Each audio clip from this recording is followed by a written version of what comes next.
សួស្ដីប្រិមត្តដែលចូលចិត្តលេង e-football ខ្មែរអ្នកនរគ្នាហ្នឹងហើយ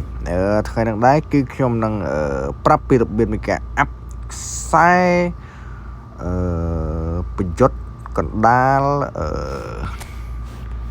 ធ្វើម៉េចអាប់ឲ្យខ្លាំងហ្នឹងហើយអ្នកនរគ្នាហើយរត់លឿនហើយលេងឲ្យបានល្អហ្នឹងហើយរត់ kulit ហ្នឹងហើយអ្នកនរគ្នាខ្ញុំប្រាប់ពីរបៀបនៃការបុកស្គីរបស់គាត់មុននឹងបូស្គីរបស់គាត់គឺខ្ញុំនិយាយអំពីទូនទីរបស់គាត់សិនទូនទីរបស់គាត់គឺប្រយុទ្ធកដាលស្រួចហ្នឹងហើយអ្នកគ្នាទូនទីរបស់គាត់គឺគាត់បញ្ជូនបាល់ឲ្យគាត់រត់ឡើងទៅប្រយុទ្ធហ្នឹងហើយទូនទីរបស់គាត់នេះគឺជាកាត់សេរីចាស់ប៉ុន្តែសេរីចាស់នេះគឺតាន់អ្នកគ្នាគឺប្រយុទ្ធស្រួចប្រយុទ្ធកដាលស្រួចល្អមែនទែនហ្នឹងហើយខ្ញុំតែលេងឲ្យគឺខ្លាំងមែនទែនសម្រាប់ការបោកហ្នឹងហើយខ្ញុំនឹងប្រាប់ពីរបៀបនៃការបោកសម្រាប់បោកគឺខ្ញុំបោកយក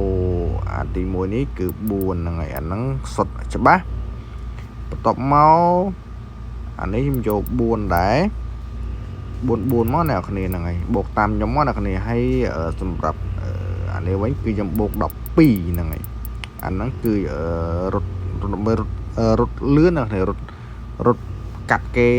ឲ្យច្បាស់អញ្ចឹងហ្នឹងហើយគ្នាហ្នឹងធ្វើការខ្សែប្រយុទ្ធធ្វើការបោកហ្នឹងឲ្យច្រើនល្អណាស់គ្នាដើម្បីរត់កាត់យកបានលឿនហ្នឹងហើយ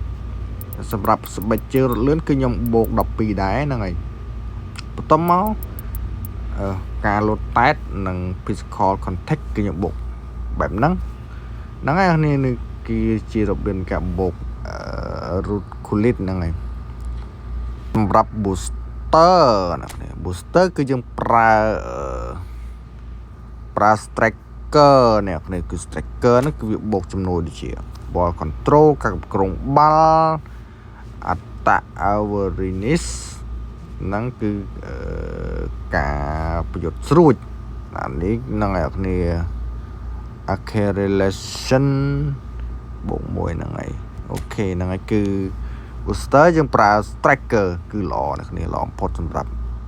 ប្រយុទ្ធកណ្ដាលគឺប្រយុទ្ធស្រួចអូខេមានតែប៉ុណ្ណឹងណាស់គ្នា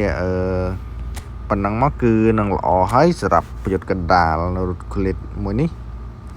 ហ្នឹងហើយណាស់គ្នាអូខេហ្នឹងហើយវីដេអូហ្នឹងមានតែប៉ុណ្ណឹងទេអ្នកគ្នាហ្នឹងហើយរបៀបនៃការបោករត់ kulit ឲ្យខ្លាំងហ្នឹងហើយចង់ខ្លាំងអ្នកគ្នាបោកតាម